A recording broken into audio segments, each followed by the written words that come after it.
पर सफर करते वक्त अगर आपने ढाबे का खाना नहीं खाया तो आपने अपने सफर को एंजॉय ही नहीं किया। और हाँ, देर रात अगर सुनसान से हाईवे पर कोई आपसे लिफ्ट मांगे और आगे जाकर पता चले कि आपने किसी भूत को लिफ्ट दे दी है। ऐसी घटनाओं के बारे में आपने बहुत सुना होगा। रॉकी और लकी चंडीगढ़ से निकले थे और अपनी गाड़ी में उन्होंने सफर करते करते करीबन 400 किलोमीटर की दूरी तय कर ली थी। बाहर कड़ाके की सर्दी पड़ रही थी और पेट में चूहे दौड़ रहे थे। दोनों ने ढाबे पे रुक के खाना ऑर्डर किया ही था कि उनकी नजर अपनी गंदी हो चुकी गाड़ी पर गई। उन्होंने ढाबे पे एक बच्चे से कहा, अरे छोटू, वो गाड़ी धो दे यार। चंडीगढ़ से यहाँ एमपी तक करीब कुछ 400 किलोमीटर आ चुके थे रॉकी और लकी, तो गाड़ी तो गंदी होनी ही थी। गाड़ी धुलवा के खाना खा के दोनों ढाबे से बाहर निकल के गाड़ी में बैठे ही थे कि गाड़ी की बोनेट पे एक उल्लू आके बैठ गया और अपना सर घुमा के विंड स्क्रीन से इन दोनों को देखने लगा। रॉकी ने खिड़की से हाथ निकाल के थोड़ा सा शोर करके उल्लू को उड़ा दिया और गाड़ी स्टार्ट करने ही वाला था कि उसकी गाड़ी की डिक्की से आवाज आई। गाड़ी से उतर के रॉकी ने डिक्की चेक की। डिक्की खाली पड़ी थी, इसलिए उसने इस बात के बारे में ज्यादा सोचा नहीं और गाड़ी स्टार्ट करके चल पड़े। गाड़ी चला के ढाबे से करीबन 800 मीटर ही आगे बढ़े होंगे। रॉकी के कंधे पे हाथ रख के कोई पीछे से बोला, जरा गाड़ी लेफ्ट में रोकना। लकी चिल्लाया, अबे गाड़ी क्यों रोकी? इतनी तेज ब्रेक कोई लगाता है क्या? रॉकी ने जो कहा, ऐसा कुछ सुनने की उम्मीद लकी को नहीं थी। उसने कहा, भाई, किसी ने पीछे से मेरे कंधे पे हाथ रख के गाड़ी साइड में लगाने को कहा। लकी ये सुनकर और भड़क गया। हाँ, पीछे भूत बैठा है, चल हट, मैं चलाता हूं गाड़ी, रात की उतरी नहीं है तेरी अभी तक। लकी ने सीट बदल के गाड़ी ड्राइव करना शुरू किया। बाहर पड़ रही सर्दी वो अपनी गाड़ी में भी महसूस कर पा रहे थे और लकी ने गाड़ी का ब्लोअर ऑन कर दिया। अभी कुछ ही दूर गए होंगे कि इस बार लकी ने ब्रेक मारी। इस बार रॉकी चिल्लाया, अबे तुझे क्या हुआ? हाँ? लकी ने कहा, यार, किसी ने मुझे भी पीछे से कहा जरा ब्लोअर मिडिल में करना। सुनसान सड़क, घनघोर कोहरा और अगल बगल के जंगल से आती आवाजें उनकी इस सिचुएशन को और भी डरावना बना रही थी। दोनों बात कर ही रहे थे कि गाड़ी की छत पे जोर से कुछ गिरने की आवाज आई। दोनों एक दूसरे का मुंह देखने लगे कि अब क्या नई मुसीबत आने वाली है। फिर भी हिम्मत करके जब दोनों उतरे तो उनके सर के ठीक ऊपर बहुत करीब से एक उल्लू उड़ता हुआ गया और पास के पेड़ की एक शाख पे जाकर बैठ गया। देख के लग रहा था मानो वो उन्हीं को देखकर आवाज कर रहा हो।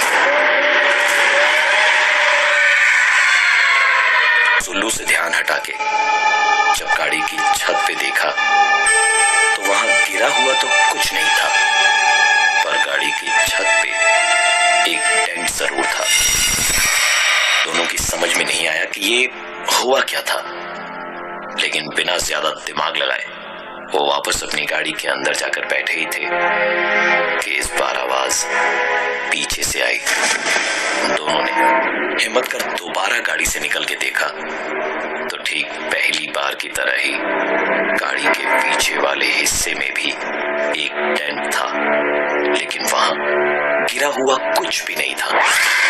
वो इधर उधर देख ही रहे थे कि गाड़ी के सामने की तरफ से इस बार एक जोरदार आवाज आई। रॉकी और लकी दौड़ के आगे गए तो देखा एक टेंट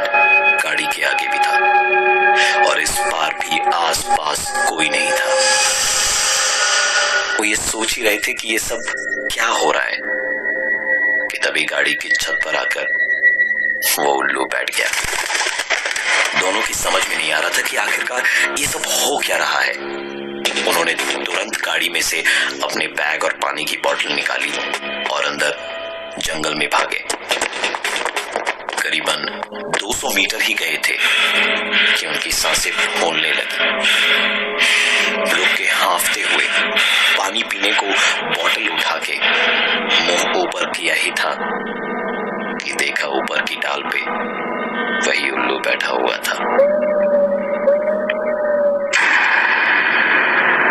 इस बार बिना पानी पिए अपनी गाड़ी को दूर में छोड़ वो दोनों जंगल की ओर अंदर भागे।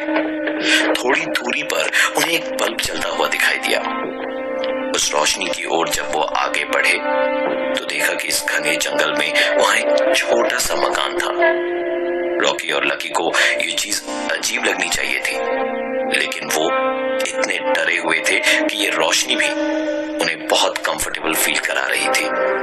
घर के सामने पहुंचे तो देखा कि उसके मेन गेट पर ताला लगा है, लेकिन बरामदे की लाइट जल रही थी।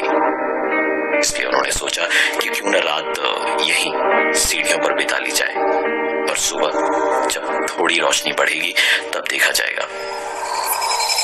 चारों तरफ घना जंगल, जंगल में रात का सन्नाटा, हल्की सी धुंध और कीड़े मकोड़ों की आवाजें और कड़क सी ठंड। दोनों उस बालकनी की टीन की छत के नीचे बैठे थे और बिल्कुल चुपचाप थे। कोई कुछ नहीं बोल रहा था। दोनों के दिमाग में सिर्फ एक ही सवाल था कि ये सब हो क्या रहा है उनके साथ। दोनों अपनी एक अलग उधेड़-बुन में सोच ही रहे थे कि उस टीन की छत पर से एक जोरदार आवाज आई। दोनों ने एक दूसरे को देखा और तुरंत खड़े होकर थोड़ा आगे गए और घूमकर उन्होंने छत की तरफ देखा तो उस छत पर बैठा वही उल्लू उन्हें घूर रहा था और आवाजें कर रहा था। लकी और रॉकी ने उस उल्लू को देखते ही उस पे 2-3 पत्थर फेंक के मारे। उल्लू उड़ा और थोड़ी देर में वापस वहीं बैठ गया। दोनों इस उल्लू से इस कदर परेशान थे कि इस बार लकी चिल्लाया, गोली मार दे साले को, निकाल पिस्तौल। रॉकी ने निशाना लगा के गोली मारी। इस बार वो उनके अंधेरे में गायब हो गया। जो जंगल अब तक मानो शांत था वो गोली की आवाज से जाग गया था। इस जंगल की सारी आवाजें एक साथ जोर पकड़ने लगी। धीरे धीरे ये आवाजें इतनी तेज हो गई कि दोनों को अपने कानों पर हाथ रखना पड़ा। कान बंद करने के बाद भी आवाजें जोर पकड़ती गई, पर जब ये सारी आवाजें बर्दाश्त से बाहर हो गई तो रॉकी चिल्लाया, उसके चीखते के साथ ही सारी आवाजें बंद हो गई। मानो ये जंगल जैसे एक बार फिर सो गया था। लकी और रॉकी चैन की सांस ले ही रहे थे कि तभी रॉकी का फोन बजा। ये सुनते के साथ ही लकी के मानो होश उड़ गए। वो चिल्लाते हुए रॉकी से कहता है, तुझे कहा था ना साले फोन ऑफ रखना, मरवाएगा साले, चल फोन ऑफ कर। रॉकी ने तुरंत अपना फोन स्विच ऑफ किया और ठीक तभी वो आवाज जो उन्हें परेशान किए जा रही थी उसने उन्हें दोबारा परेशान किया। रॉकी ने कहा कि यहाँ जानवरों की तरह मरने से तो अच्छा है कि अपनी गाड़ी में ही जाके मरते हैं। और इसी के साथ दोनों वहां से अपनी गाड़ी की ओर चल दिए। रात का अंधेरा और जंगल से आती आवाजों के बीच कड़ाके की सर्दी किसी भी इंसान को अंदर तक सहमा देने के लिए काफी है। जंगल से निकलकर जब मेन रोड पर आए तो उन्हें दूर दूर तक अपनी गाड़ी नजर नहीं आई। सुनाई दे रही थी तो बस एक मनहूस आवाज। जब अपनी गाड़ी उन्हें अगल बगल दिखी ही नहीं तो उन्होंने सोचा कि इस जंगल से तो अच्छा है कि हम वापस उस ढाबे पर चले, तो यहाँ से बस 1 किलोमीटर की दूरी पर होगा। ढाबे पर पहुंचे तो उनकी गाड़ी वहीं खड़ी थी और साथ पुलिस की जीप भी। पुलिस को देखते के साथ ही पलट कर जाने लगे कि होटल के उस बच्चे ने आवाज लगाई जिसने थोड़ी देर पहले उनकी गाड़ी धोकर साफ की थी। ओ साहब, अरे पुलिस वाले आपसे बात करना चाहते हैं। डरे डरे से लकी और रॉकी जब पुलिस के पास गए तो पुलिस ने पूछा, गाड़ी आपकी है क्या? रॉकी और लकी ने अपनी नस हिलाते हुए कहा, जी हाँ सर। सुनकर पुलिस ने कहा, तो ऐसे मेन रोड पे गाड़ी छोड़कर कहाँ चले गए थे? रॉकी ने तुरंत जवाब दिया, वो क्या है ना सर कि हम जंगल में बाथरूम करने घुसे और जब वापस आए तो देखा गाड़ी वहां थी ही नहीं। पुलिस ने उनके पेपर्स, ड्राइविंग लाइसेंस सब चेक किए और कहा, अब आप यहाँ से जा सकते हो। गाड़ी में घुसने से पहले उन्होंने गाड़ी की छत, सामने का पोर्शन, फिर पीछे वाला हिस्सा देखा और गाड़ी की डिक्की, सब कुछ चेक करा। दोनों इस सोच में डूब गए कि यार गाड़ी में तो जगह जगह पर डेंट थे, पर अभी तो सब कुछ नया जैसा ही लग रहा है। खैर, पुलिस वहां बैठी थी इसलिए दोनों ने ज्यादा टाइम नहीं बिताया और तुरंत गाड़ी के अंदर बैठे। गाड़ी स्टार्ट करने ही वाले थे कि गाड़ी की बोनट पर वही उल्लू आकर बैठा और ऐसा लग रहा था जैसे वो शीशे के उस पार सिर्फ इन्हें ही देख रहा हो।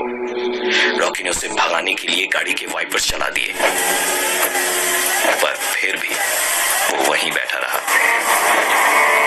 इसके बाद रॉकी ने बाहर निकलकर अपने हाथों के इशारों से और चिल्लाकर उस उल्लू को वहां से उड़ाया और गाड़ी स्टार्ट करके चल दिए। दोनों के चेहरों पर एक अजीब सी मुस्कान थी जिसमें न जाने उन्होंने कैसे राज छिपाए हुए थे। अभी थोड़ी दूर ही गए थे कि उनकी गाड़ी खराब हो गई। लाख कोशिशों के बाद भी गाड़ी शुरू नहीं हो रही थी। रॉकी जब गाड़ी से उतरा तो एक अजीब सी फीलिंग उससे होने लगी, क्योंकि ये एग्जैक्टली वही जगह थी जहां उनकी कार थोड़ी देर पहले खराब हुई थी। नीचे उतरने के लिए रॉकी ने जैसे ही गाड़ी का दरवाजा खोला था कि ठीक तभी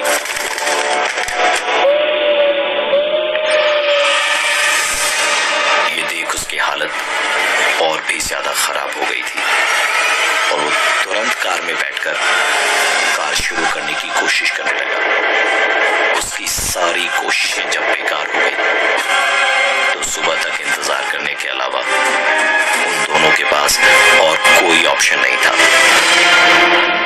गाड़ी की सीट को थोड़ा पीछे कर दोनों सोने की तैयारी करने लगे कि गाड़ी की डिक्की से आवाज आई। लकी ने कहा, रॉकी, तूने वो आवाज सुनी जो मैंने सुनी? रॉकी ने कहा, हाँ, लेकिन गाड़ी से नीचे उतरने की कोई जरूरत नहीं है, चुपचाप बैठा रही यहीं पे। थोड़ी देर में वो आवाज अपने आप बंद हो गई और दोनों ने चैन की सांस ली। आज की रात उनके साथ इतना कुछ हुआ कि कब उनकी आंख लगी पता ही नहीं चला। आंख लगने के करीबन 2-5 मिनट के बाद ही किसी ने उनके शीशे पर दस्तक दी। रॉकी और लकी दोनों की आंख खुली, पर दरवाजा उन दोनों में से किसी ने नहीं खोला। जब शीशे की दस्तक बंद हुई तो शुरू हुई गाड़ी के ऊपर, सामने और पीछे की तरफ एक आवाज। हड़बड़ाकर जब वो गाड़ी से नीचे उतरे तो देखा पुलिस के लोग डंडे से उनकी गाड़ी पर बुरी तरीके से मार रहे थे। दरअसल रॉकी और लकी चंडीगढ़ से एमपी भागकर इसलिए आए थे क्योंकि नशे में उनसे हाथापाई के दौरान दोस्त की हत्या हो गई थी। उनका ये दोस्त छत से गिर के मरा था। पुलिस को वायरलेस पर थोड़ी देर पहले जानकारी मिली कि इन दो अपराधियों के फोन की लास्ट लोकेशन उनके आसपास के इलाके से मिली और तुरंत एक्शन में आकर पुलिस ने उन दोनों को गिरफ्तार कर लिया। रॉकी और लकी पुलिस की गाड़ी में थे और जब नजर अपनी गाड़ी की छत पर गई तो वही उल्लू